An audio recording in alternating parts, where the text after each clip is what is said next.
Also, I'm gonna tell you guys everything I know. So, there's some kind of bird, I forget what it's called, that looks like this, that can drink salt water, and then it like cries out the salt. And I learned that from a cereal box when I was like 5. I know the alphabet. You get the idea. I don't really know how to type. Let's see. Oh yeah, exercise is one of the words I've been struggling to spell recently. But I think it's like that. Like I used to be doing it with C and S instead of S and Z. But that seems wrong. And then rhythm's got 2. It's one of these ones. And then deodorant, I remember that one. That's what got the smartest guy out in the spelling bee in middle school. So I was like, that's embarrassing. So I remembered how to spell deodorant. And then there's a bunch of acronyms, TBD, to be determined, you know, all this kind of thing.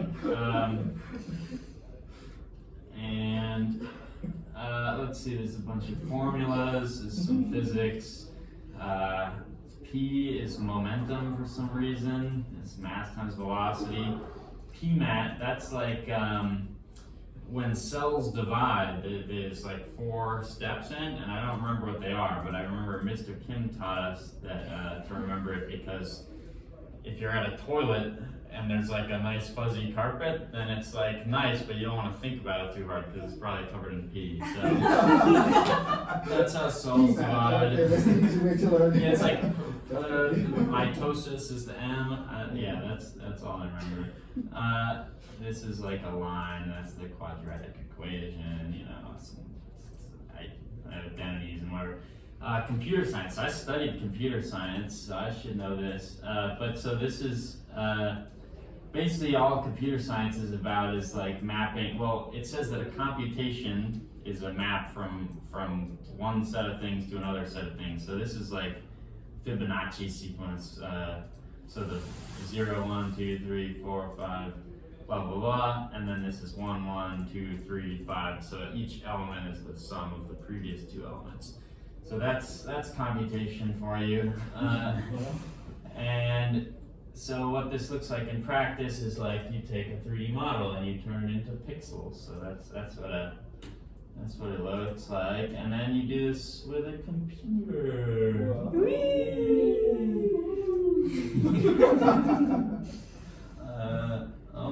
That's ironic. There's an error in my code right on the computer science section. Let's see what that is about. Collection index. Wow. Alright, I'll give you Yeah, show us. Show us. If you like prof collection 0, range. 95 in using. Let's just try rerunning the whole thing and see if it fixes itself. It usually does. Hey! Oh, yeah. Oh, well, and then I hid the important things with that. Alright. Tofu. So if you're like cutting open a tofu thing, you'll do that, and then you kind of do this, you try to cut from the same slit, and it jams up, but that's not good. So you actually want to cut from like that side, and then it'll open up. Yay! This is chemistry. There's like hydrogen, helium, lithium, beryllium, carbon. And then that's all I kind of remember. There's like metals over here. They have funny names. PB is lead, which you can remember because you wouldn't want lead peanut butter. There's what else is there? There's like SN is tin. There's like the argon. There's some gases, neon. Then there's like Lawrencium, berkelium, and californium down here, which are all like super weird and only can last, are only stable for like a nanosecond, but I know those because they were made in Berkeley, where I grew up, in Lawrence Berkeley Labs. And then maps. I'm good at maps. I know where stuff is. We're right here.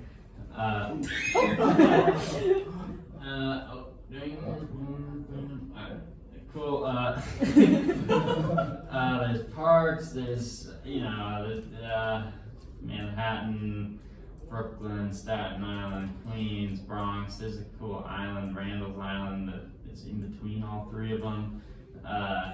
Roosevelt, you can take the PATH train into New Jersey. Blah blah blah. I know. So I live like right here, and I walk from here to here a lot. And so this is PMMG.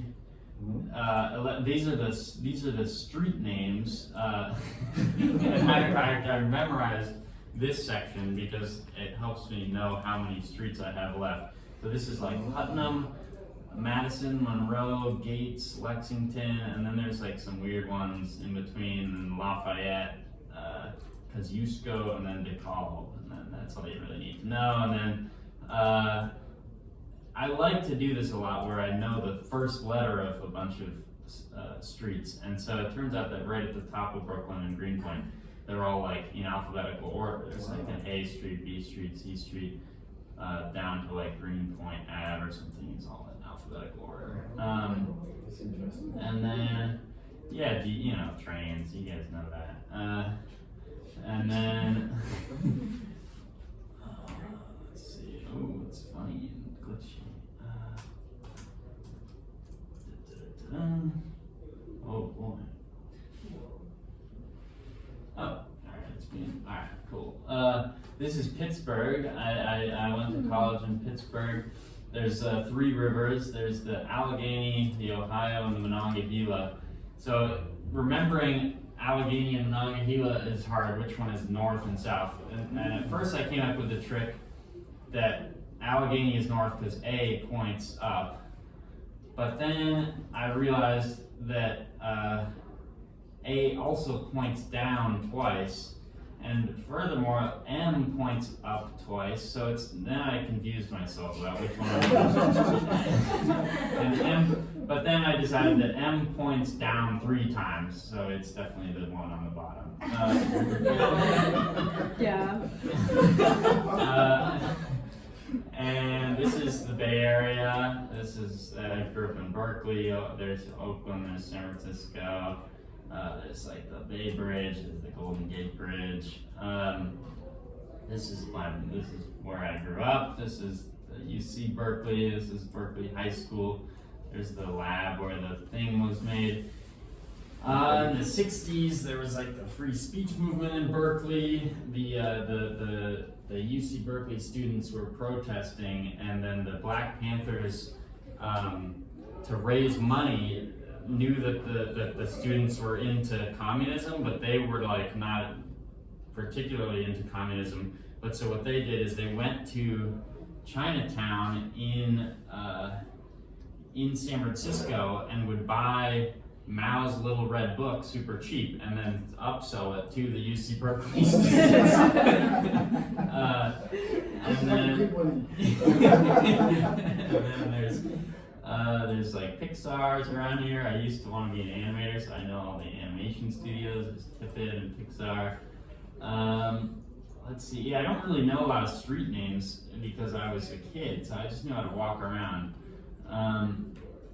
And then here's like 42 out of 50 states. Yeah, that looks good. There's the Ohio River from Pennsylvania. It actually turns into the Mississippi, so that's fun. There's California, the great shape of California. And we got, I don't know, those are the, I don't really know where, a lot of these are like misplaced. I don't think that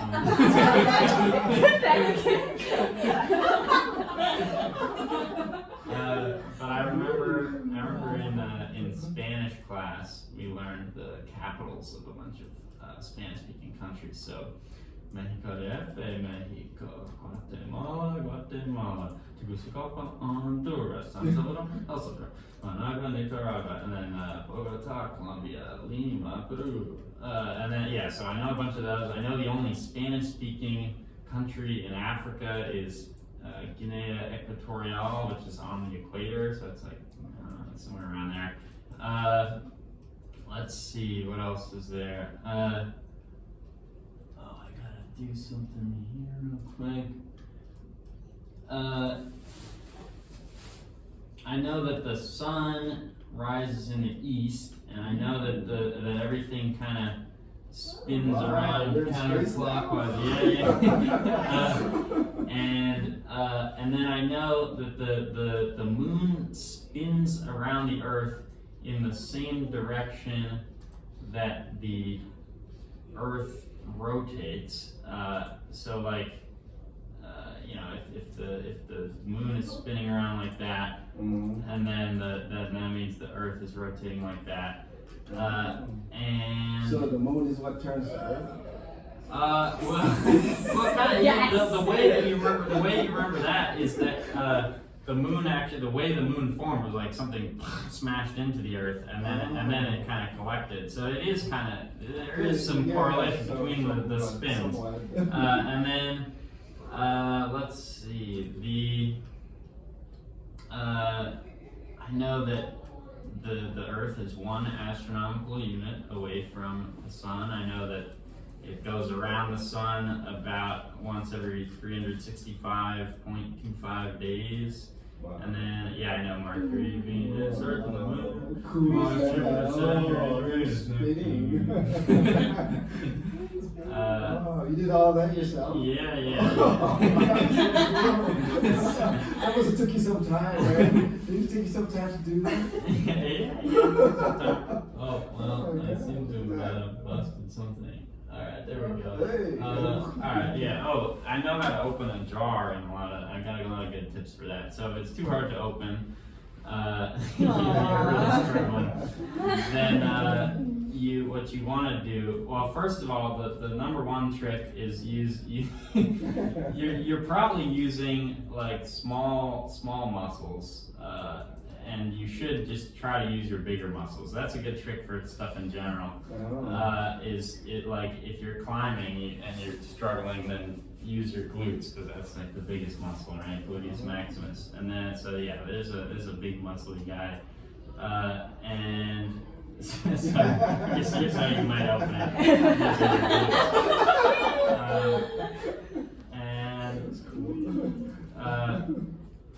There goes that guy. So then another trick that you might want to do is, if you still can't open it, is you can pour hot water on it, and then that like kind of pressurizes. So you take a jar out of the cold fridge, and now it's low pressure, because there's like, that was one of the formulas earlier, if you're paying attention, PV equals nRT, pressure is proportional to temperature, and so it's high pressure on the outside because it's hot, it's cold pressure, so now you're fighting the atmosphere to open up a jar. And so if you heat up the insides, then it'll this is a hot jar, and now it'll pop right open.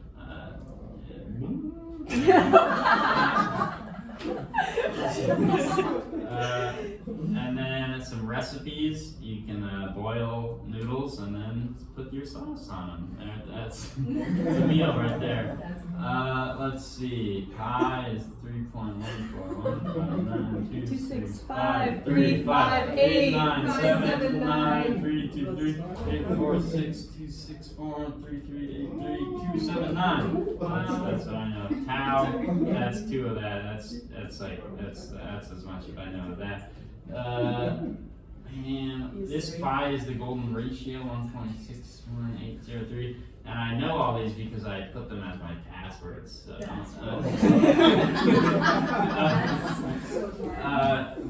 A113 is like a classroom at a college I wanted to go to that's like famous in animation world, so there's like a lot of hidden A113s in a lot of animated movies. I know my social security number and my ID number and my credit card number, but I'm not going to share those. Jesus was born in the year 0, 1492, coast of the ocean blue, 1776. For some reason I remember 1906 is like an earthquake in San Francisco. 1992 there was a war in Bosnia. 2000 I was born. 2012 the Mayan calendar was ending. 2014 and 18 I graduated from middle school and high school. And then here's a bunch of measurements and conversions and addresses and zip codes and speeds and I know I'm on page 145 of the book that I'm reading. And yeah, that's all the numbers I know. I know some. I know how to do some hand signs, blood. I know. Oh yeah, this is a cool one. San Francisco SF. You can see it. Oh man. I made the 3D model based on my hand, so I know how to do it. Let's see. There's. Oh yeah, this is like a sort of fucked up one. You can. It's sort of fun to do. Yeah, it's fun. And then, okay, you What guys. does it mean? I don't know what that one means. I like to think it's like a lot of okays all at once. Okay. This one's spooky one. This is good. Yeah. All right, that's the hand symbols. Realism in art, how to draw things. In drawing, there's only really two things you need to know for realism. The first thing you need to know is how to make any color or shade. So in drawing, if you're just working with black and white, this is a good exercise. You just like to learn how to crosshatch. So you can like crosshatch these 3 and then crosshatch these 2 and then crosshatch this 1, and then that's how you get like a gradient of light to dark.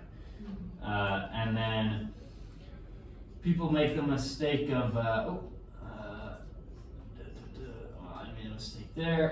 People make the mistake of like looking at things and expecting to see what they like. If you see an eye, you really want to draw an outline of an eye, but actually, if we like look at this, there's actually not super much of a distinction between there's no line here, and so a helpful thing to I keep going that guy.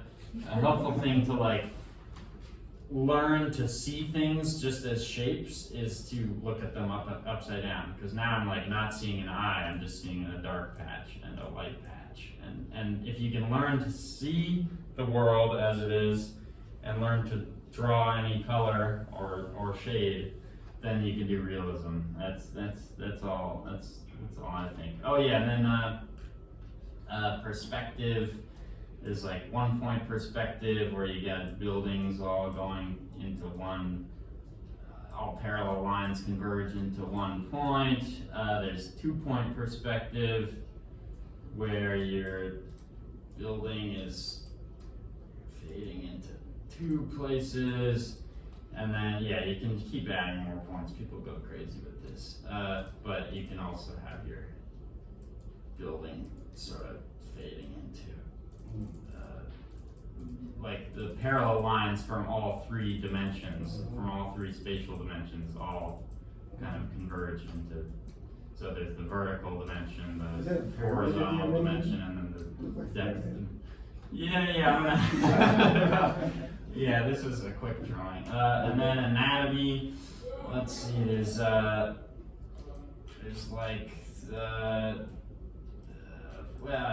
there's the femur, there's the humerus, the radius, and ulna.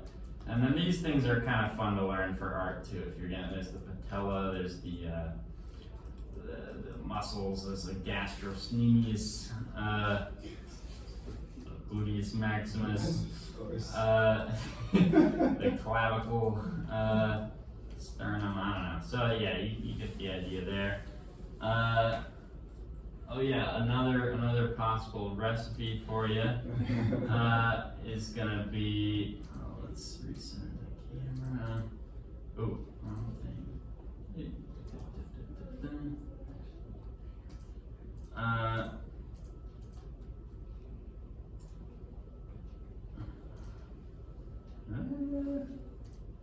Sorry about that. Oh wow. Wow. Uh-oh. Alright, hold on.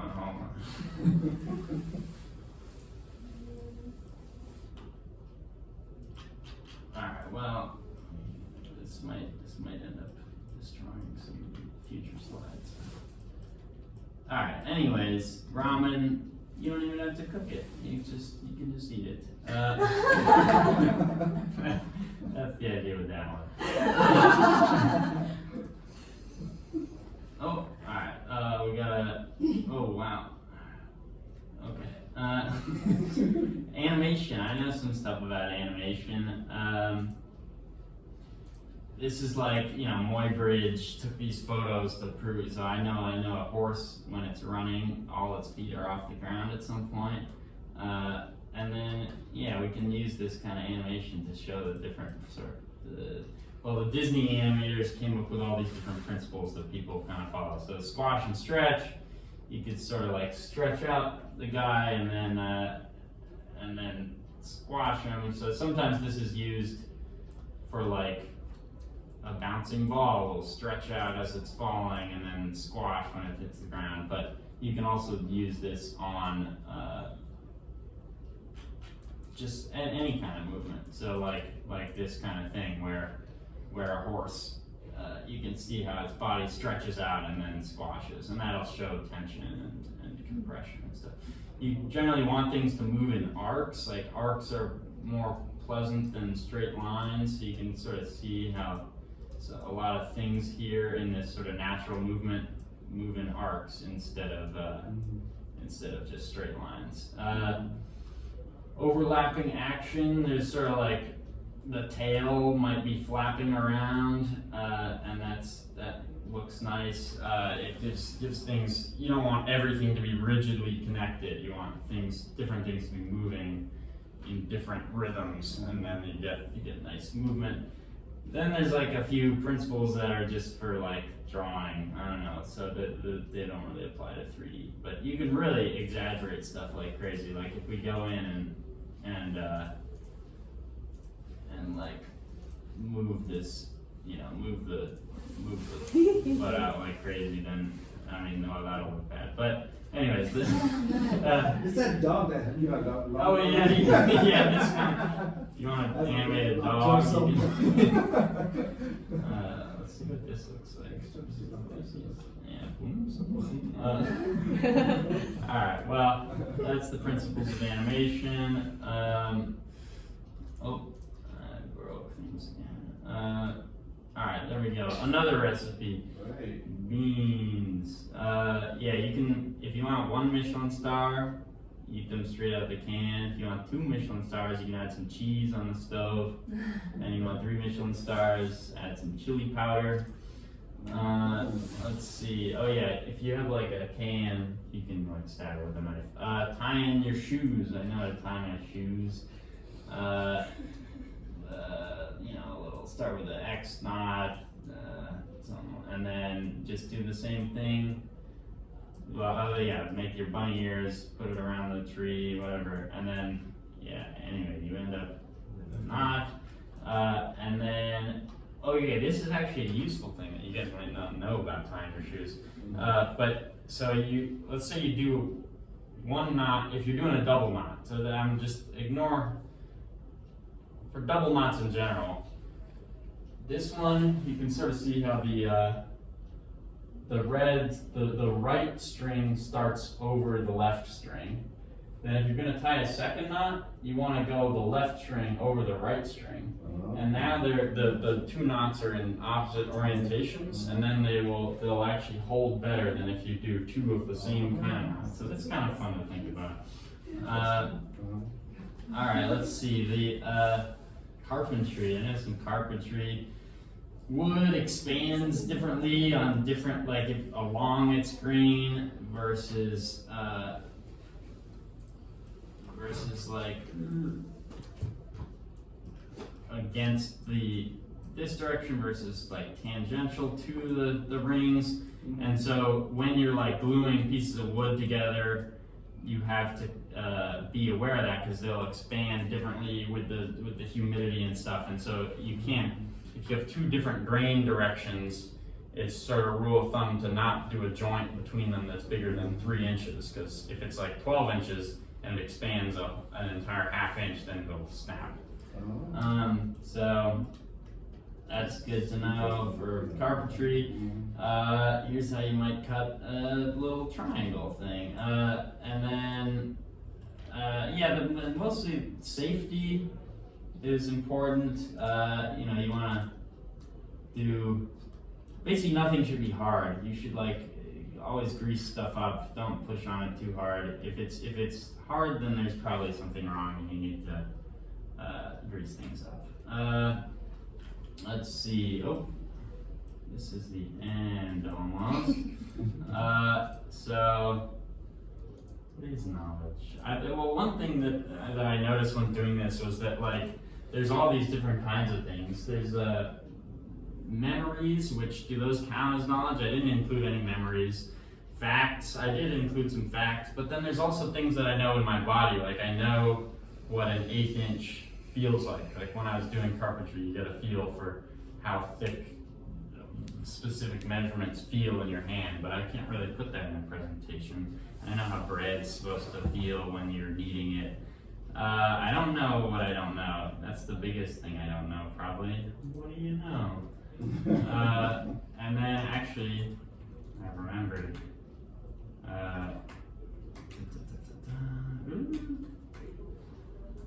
Oh, we might not be able to make it back to the beginning. Hold on. Bam.